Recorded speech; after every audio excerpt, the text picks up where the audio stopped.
going to talk about dancing on board ship. Maritime history abounds with stories about dancing, yet these stories are not commonly known and not necessarily easy to locate.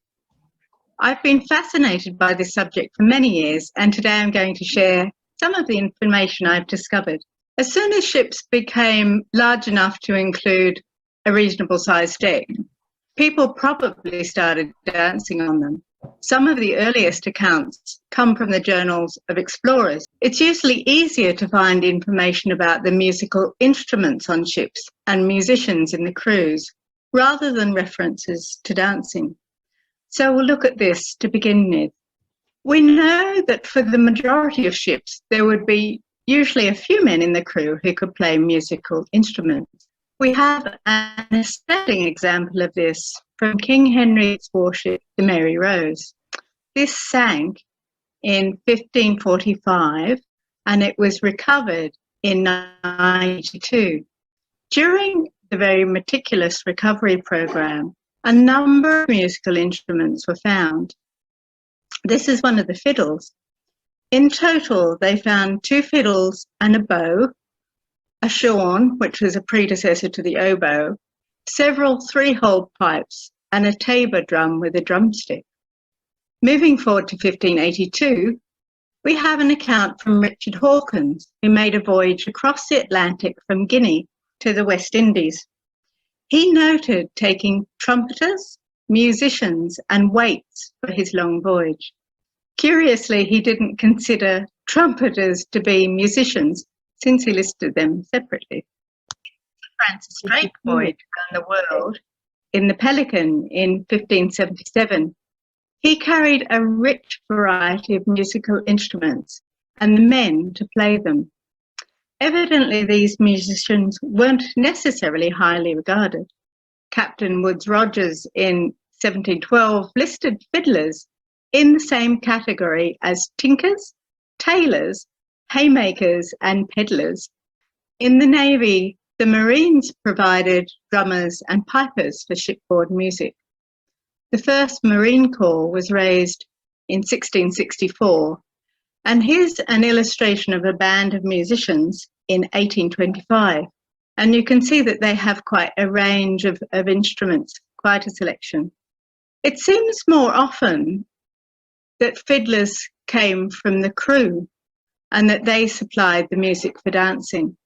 The musicologist Ian Woodfield states that by far the most important duty of seagoing fiddlers was playing for jigs and other popular dance tunes for members of the crew.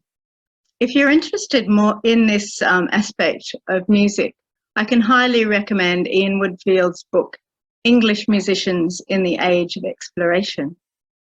The first account of dancing on board English ships that I found is from John James.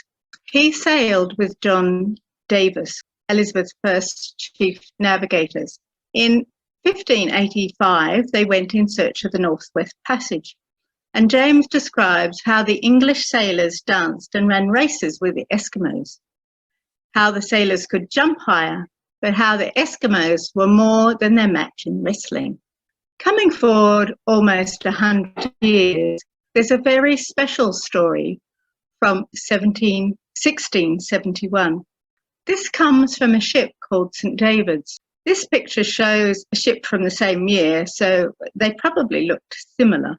John Balthorpe was a Navy clerk on board the ship who wrote a poem called The Straits Voyage, or St. David's poem, being a description of the most remarkable passages that happened in her first expedition against the Turks of Algiers. And here's a part of the poem. Our fiddler did in triumph fetch his fiddle from aboard a ketch, called the Portsmouth, and did play oft times to pass the time away, sometimes to pass sad cares away. On forecastle we dance the hay, sometimes dance nothing, only hop about. It's for good dancing passes monks the rout. Yet on my word, I have seen sailors more nimble dance than any tailors. This is a really wonderful account because it gives us so much detail. They dance the hay, and at other times just hopped about. And the remark about sailors being nimble dancers, better even than tailors. And notice the very revealing line, sometimes to pass sad cares away. This is very much a key element in dancing at sea, as we'll discuss later. Another insight into sailors and dancing comes from the English pirate explorer William Dampier. He wrote a travelogue of his adventures in the South Seas that was a bestseller. It was said to inspire Oliver Swift to write Gulliver's Travels and Daniel Defoe to write Robinson Crusoe. This picture's a bit of an aside. I just think it's lovely. It's an illustration of Robinson Crusoe teaching his cats and goats how to dance. You can see them springing around there. I think is lovely. Going back to Dampier, he was the first Englishman known to set foot in Australia, and there's a country dance bearing his name that was published 4 times by Walsh. Dampier wrote that his men couldn't read or write, but had learned to dance and play music in the music houses in Wapping, the dockside area of London. This is a fairly romantic illustration of music and dancing from a play called The Humours of a Wapping Landlady in 1743. I expect the real thing looked a little bit more raucous than that. We know music and dancing was also used by many explorers in cultural exchanges when they needed to approach strangers in their travels. This is an illustration from Bontekoe's memorable description of the East Indian voyage, 1618 to 25. When he visited Madagascar, the local people were astonished by the music of the fiddle, and they snapped their fingers, danced and capered, and rejoiced right merrily. It was recognised quite early that it was an excellent way to signal a peaceful intention when people couldn't communicate verbally. It was particularly important when travellers needed fresh food and water.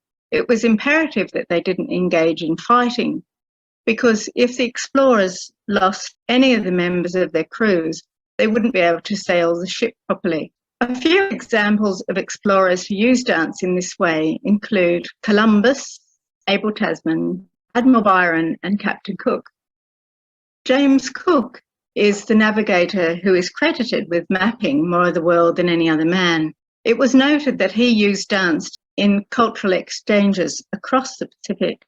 He was given a list of hints by the President of the Royal Society, the Earl of Morton, suggesting that they use soft airs rather than trumpets when approaching new people.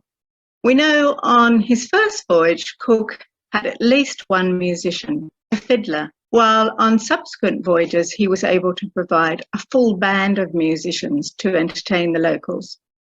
And this was something that the Admiral endorsed, and they made sure that he had plenty of musicians to take with him. And this included the bagpipes, which proved to be very popular with the people of Tahiti. Most of the information about these encounters focuses on the dancing of the South Sea Islanders, as you can see here. But also documented was the fact that his men danced hornpipes and country dances, both for their own enjoyment and to entertain. Cook was an enlightened captain who understood that dancing was not only useful in cultural exchanges, but also incredibly useful for keeping his crew in good health. The dance historian Carlo Blasis wrote in the 1820s that Cook wisely thought that dancing was of special use to sailors. This famous navigator, wishing to counteract disease on board his vessels as much as possible, took particular care in calm weather to make his sailors and marines dance to the sound of a violin. And it was to this practice that he mainly ascribed the sound health which his crew enjoyed during voyages of several years' continuance. Well, I think that's a very interesting claim that Blasis is making there. I think there were some other things that he ascribed to the sound health of his crew, such as a healthy diet and ventilation and cleanliness on the ship. but it's interesting that that Blassis had written that account. Dancing was a regular activity on board the ships in the Royal Navy. However, it wasn't necessarily documented. As is often the case with commonplace activities, people don't bother writing about it. One exception to this comes from Admiral Edward Boscawen. He wrote a letter to his wife at home, Fanny, in the spring of 1755. As he crossed the Atlantic, he wrote that every evening, when the weather was fine, his men would dance to fiddle, fife and drum. This reminded him fondly of the country dances that he'd enjoyed with his wife. The historian A.M. Roger wrote about the importance of music and dance as a source of entertainment and exercise for the seamen, stating that one of the dangers on long voyages was the tedium of the lifestyle. No matter how well maintained the discipline on board, sheer boredom was known to be the primary cause of discontent, hostility, and even outright mutiny. Dancing was known to alleviate these bad feelings. As mentioned earlier, it drove away sad cares. There's one famous example when this failed dramatically. William Bligh had sailed with Cook on his final voyage into the Pacific. Bligh was the master of the Resolution and had experienced Cook's leadership and seen the success of his approach to discipline. He'd seen the way that Cook had cared for his crew.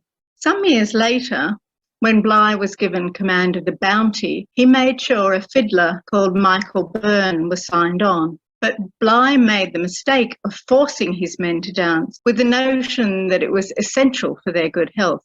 If they failed to comply, he would cut down their ration of grog completely. It's one of the things that's thought to have contributed to the mutiny. You'll be interested to know that there was a special tune that was played in the Navy to announce the daily issue of the grog ration, and I'm sure many of you will recognise it.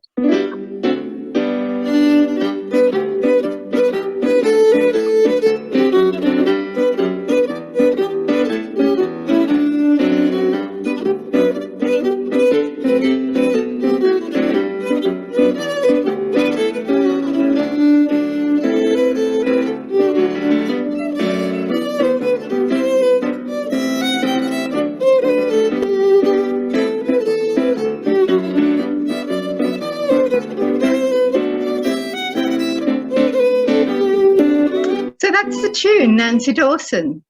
Nancy was a famous actress who'd become spectacularly famous when she danced a hornpipe in the Beggar's Opera at the Theatre Royal, Covent Garden in 1759. Sometimes there wasn't a musician on board. Bligh wrote that he had experienced great difficulty in finding a fiddler to join his crew, perhaps because it promised to be a particularly long voyage. This is an illustration of a musician called Joseph Emedy. He had begun life as a slave in Africa, but had become a valued violinist for the Lisbon Opera. On a visit to the opera by the English Admiral Edward Pellew, Emedy was identified as a potential shipboard musician.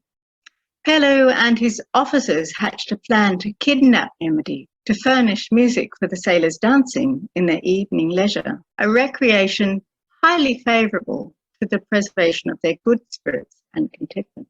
Evidently, Emedy loved playing Gluck, Haydn and Mozart, and loathed and detested playing hornpipes, jigs and reels. Happily for him, after 4 years, he was able to escape from the Indefatigable, and he went on to become the leader of the Truro Philharmonic Orchestra. Other captains used more ethical ways to obtain musicians and sometimes hired their own bands. It was also quite common for officers to play musical instruments, as this image of midshipmen show. You can see one of them's playing a flute. I think that's a fiddle held in a rather strange way. And in the corner you can see somebody playing something as a wind instrument. Not quite sure what that is, it's hard to identify. But it's quite well documented that the flute was very popular among midshipmen at that time. Becoming a ship's fiddler was often a role taken on by sailors who had suffered a disability and could no longer carry out their regular duties. The fiddler on the Bounty, Michael Byrne, had been listed as being 2/3 blind. This is an illustration of the famous Billy Waters. Billy was a former Royal Navy sailor who had lost his leg falling from a topsail yardarm. Following this accident, he made his living playing fiddle on the streets of London rather than returning to shipboard life. There are also plenty of able-bodied seamen who were also musicians, though they weren't generally paid an additional wage. This is a fiddler on Nelson's ship celebrating the famous victory. Moving on into the 19th century further, one of the most remarkable elements of dance research is the way information can be found in the most surprising places. One of these is in the medical journals of surgeons in charge of convicts who are being transported to Australia. Some of these surgeons actively encouraged the prisoners to dance, recognising that it was the best activity to keep them in good health. One surgeon even wrote that it could bring convicts tranquility of mind. It stopped depression and it caused them to be better behaved generally. It meant there were fewer fights below decks and the convicts were easier to manage. The regime established by the Convict Transport Board, which included daily exercises on the deck, was so successful that it was safer to take the long voyage as a convict to Australia than it was to take the much shorter voyage to America as a free settler. Which leads us to emigrant ship. The experiences for people choosing to migrate could be vastly different depending on their finances. And this was also reflected in the types of dancing they enjoyed. This is an account from the clipper ship, the White Star. It travelled from Liverpool in England to Melbourne in Australia in 1855 with 600 emigrants. The White Star Journal was printed during the course of the voyage. It was printed every week, and there are many references to dancing in it. One of the most revealing is this one that says, sometimes 3 distinct parties may be seen, each dancing their own measure to their own music. Quadrilles in the poop, polka in the waist, and a rattling Irish jig before the mainmast. A few years earlier in 1850, the Emigrant Voyagers Manual recommended that uneducated passengers could use the abundance of time to improve themselves, and dancing was listed as one of the healthy activities they could practice. There are various references to so-called uneducated people dancing. On the convict ship, the Speedy, in 1799, the governor's wife, Anna King, noticed that some of the convict women enjoyed dancing, and her tone is typical of genteel observers at the time. She wrote, "The ladies seemed all very happy, and by way of a treat, they had a little dance for about 2 hours. It was much amusement for us to look at them. Some attempted Irish, others Scotch steps, and in truth I could scarcely make out any sort of steps, but a country jump." In 1858, on the emigrant ship Conway, Fanny Davis kept a diary in which she wrote, "In one of the corners there will be about 24 singing, in another, a lot talking scandal about everybody. In another place there will be a lot of Scotch girls dancing, with one of them imitating the bagpipes, and not one of them with either shoes or stockings on." Scandals. Irish often seem to attract attention. Forward, between the decks, were the quarters of the bachelor immigrant. Here, a tall, sinewy Irishman was dancing a jig to the tune of a violin, the scraping of which, combined with the mewing of a litter of black kittens and the laughter of the audience, to make up a very babel of discordant sounds. There's a fascinating two-edged insight from a semi-privileged observer as he describes the polka on a voyage in 1854. "Our London dancing does not amuse the Cornish or Devon people much. Most of them are miners. They sneers and laughs at seeing the polka dance, but of course we took no notice, as we guessed they had never seen it dance before. So we computed it to be their ignorance. I even heard one young woman say to another, "They call that dancing. I should like to take them by the heads and drop them overboard." And here's another amusing anecdote which describes a distinct type of dance well known to those who take to the sea. Then there was music, for all the pots in the cabin began to jostle each other, then set to dancing, a sort of country jig.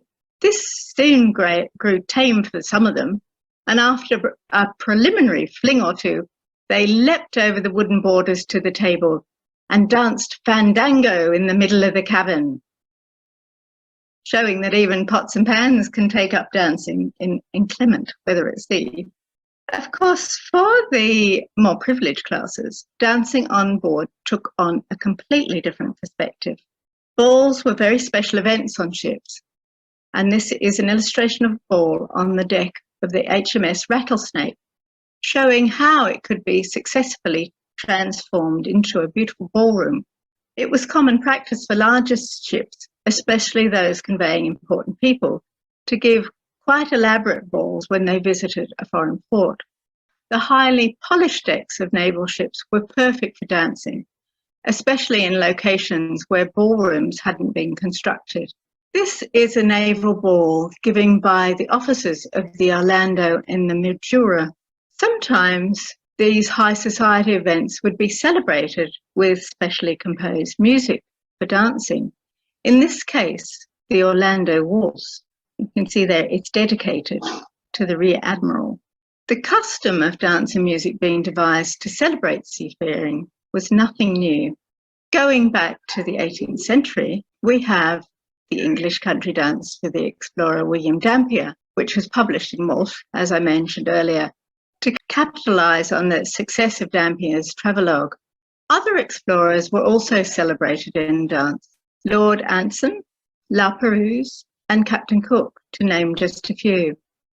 The names of famous captains and admirals were also often captured in dance titles, such as Lord Howe's Jig, Lord Collingwood's Hornpipe, and Nelson's Waltz. Dances were also composed to celebrate successful naval battles: the glorious 1st of June, Admiral Rodney's triumph, and Nelson's victory. We mentioned Admiral Boscawen earlier, and this is his frolic, composed to celebrate his naval victory. Now we have the tune for this.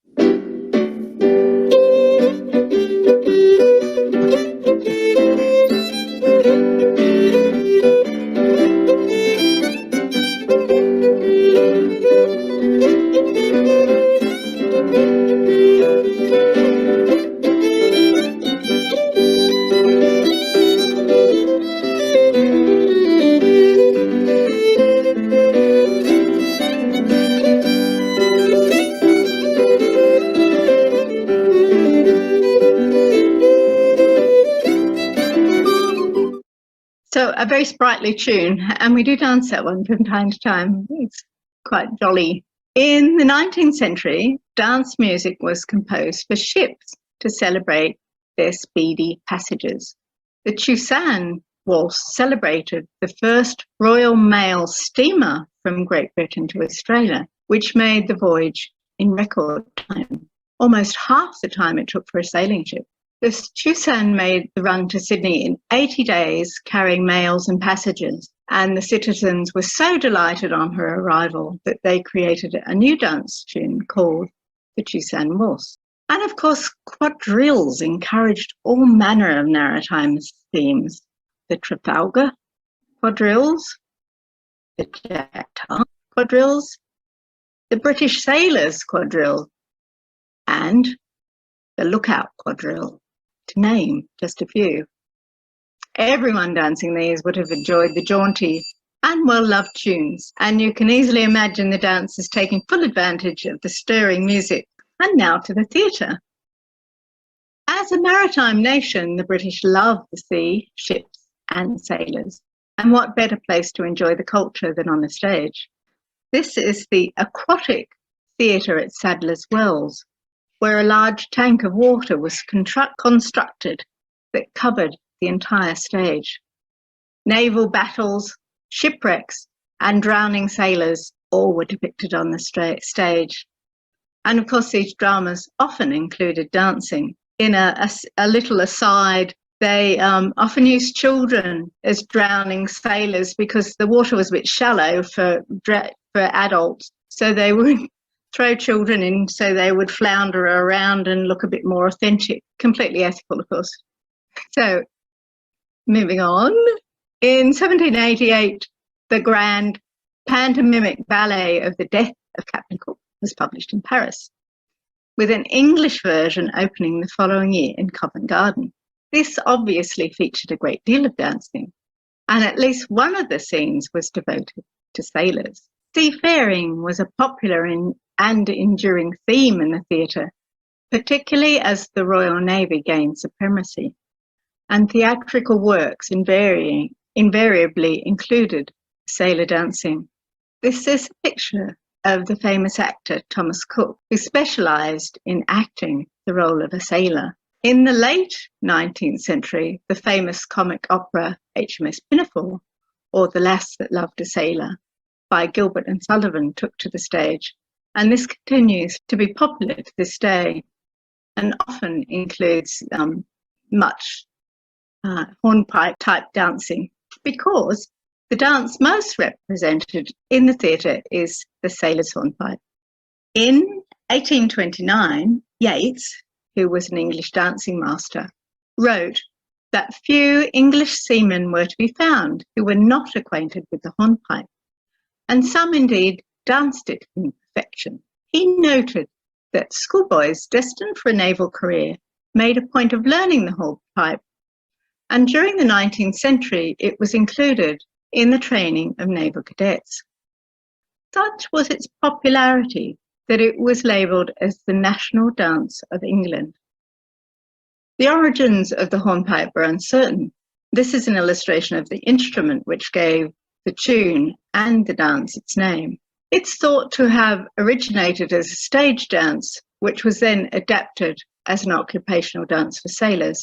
I'm a little sceptical about this explanation. It would have just as easily developed the other way, I believe, and it's so long ago it's unlikely that we'll ever know for sure. The early hornpipes were in triple time, so that's 3/2, and in the mid-18th century they developed with a new rhythm in common time, 4/4, with a distinctive da-da-da punctuating the end of each phrase. As an occupational dance, it portrays activities in the daily working life of a sailor, such as looking out to sea, hauling and coiling ropes, pumping and climbing the rigging.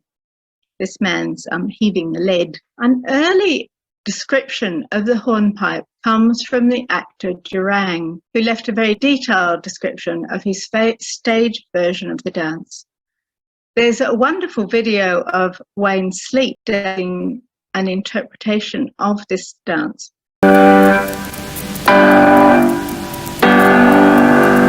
Wayne Sleep impersonates John Durang.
Durang. There he is. That's the original. And he's left that wonderful description. But this is probably a more sensible view of what the hornpipe looked like. This is just a common sailor dancing. The hornpipe became so widely accepted throughout the 19th century and into the early 20th century that it was included in the repertoire of nearly every dance school throughout the Western world. It was taught to boys and girls. Here's a photo from the early 1900s. This is a young lady in Melbourne, and it's still part of the Highland repertoire today. This is a young lady in New Zealand. And when they standardised Highland dancing across the world, New Zealand stayed separate. They had their own version. So they still have a lovely different version to the hornpipe that other places dance it. I believe it's still taught to naval cadets in some places, but mostly sailors don't. Like I know a number of sailors and they don't dance a hornpipe, that's for sure. So in conclusion, dancing has always been strongly evident in maritime history. People have always danced because it's fun. Throughout history, people have also recognised that it's a healthy activity. On board ship, it was an important way to while away the long hours when there was little else to do. It lifted the spirits and enabled people to forget their cares. So saying, this is just as relevant today as it ever was. It's still a wonderful way to lift our spirits and do good things for our well-being. I've carried out extensive research into the culture of music and dance associated with Captain Cook, and you can find this on my website.